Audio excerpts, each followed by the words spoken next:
Good morning, everybody. Thank you for joining me here today. Appreciate you taking a few moments. If you want to follow along today, we will be in the book of Genesis, chapter number 30, beginning in verse 31.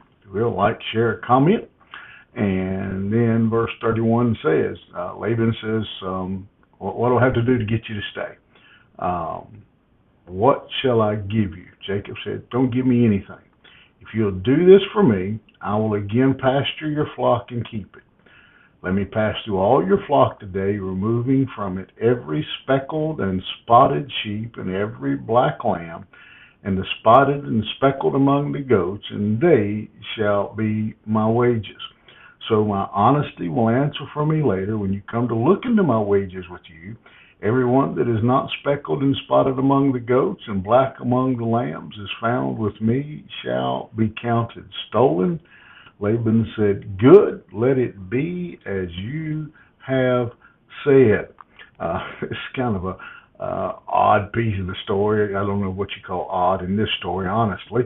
But Jacob was trusting God here. He's planning on God blessing his labor. And he sees an opportunity to be independent. So he accepts Laban's offer. But he says, I don't want to become really full partners. I don't want to be permanently attached to you. I don't want to be indebted to you any longer. I eventually want to go home. And so he proposes somewhat of an unusual arrangement and believes that if what he's saying here really is I'm going to trust God, and God's going to make me prosper. God's going to make me financially independent, and I will be able to return home. And so what Jacob says is take and give me, let me go through, and I'll take all the speckled and the spotted sheep and goats and all the dark colored lambs that are in here. We'll separate them out. You can keep all the pure, all the solid color ones, and this was generally the spotted, the dark. They were considered of less value, and so Laban says, "Deal." Laban thinks once again, just like with working for 14 years. Thinking I've got him again. And so again, he's only going to take those that were speckled or spotted. And that was his deal. Again, all the animals were still to be Laban's. Jacob was just to get the speckled and spotted ones that were born after that. Those were the ones that he was going to get. Obviously, I'm not a farmer, but again, the dominant color of sheep was white, and goats was dark brown, black, and so spotted were rare. But again, Jacob is planning that they would reproduce, and that the purebred animals produce less spotted animals.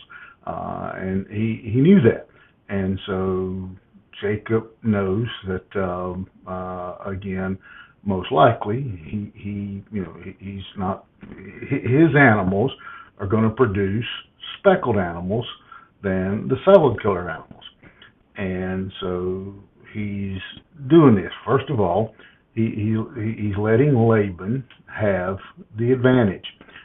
Laban, obviously Laban's a pretty shrewd businessman as well. Had taken advantage of Jacob, never paid him fairly. He's only worried about Laban's worried about Laban. Quite simply, he's just trying to do the best he can to grow his profit, and that so Jacob knows he's never going to get a fair deal, an equal deal. So he knows I need to make the best deal I can. If not, I'm going to lose everything.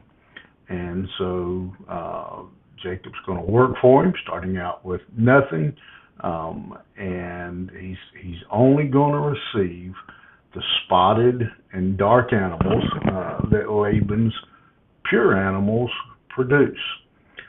Sure, they're going to give birth to some spotted animals, but probably not many. Well, second thing, Jacob knew he was a hard worker, and he was going to trust God. He hadn't always done it, but this time he's going to trust God. He believes that God will bless him and his hard work. And so he's going to have an opportunity now that as these animals reproduce to build up his flock with speckled and dark-skinned, dark-furred animals. What a plan. What a plan. But Laban accepts it, Jacob accepts it, and now we'll see what takes place. And so, lesson here. Again, we don't always learn this lesson from Jacob. Jacob has put himself in the hands of God. God, I'm going to trust you.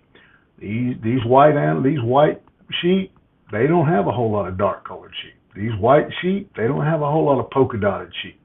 But God, I'm going to trust you. I'm going to put myself in your hands. I'm going to trust you to do the unlikely. I'm going to trust you to do what nobody expects you to do. I'm going to work. I'm going to do my part, but I'm putting myself in your hands. I don't think I need to explain the lesson today and give you the challenge. There it is. Lord, I'm going to do my part. I'm going to go out today and work, but I am going to put myself in your hands. I'm going to trust you to bring spotted animals out of white animals. Think about it. You have a good day. We'll see you here tomorrow morning.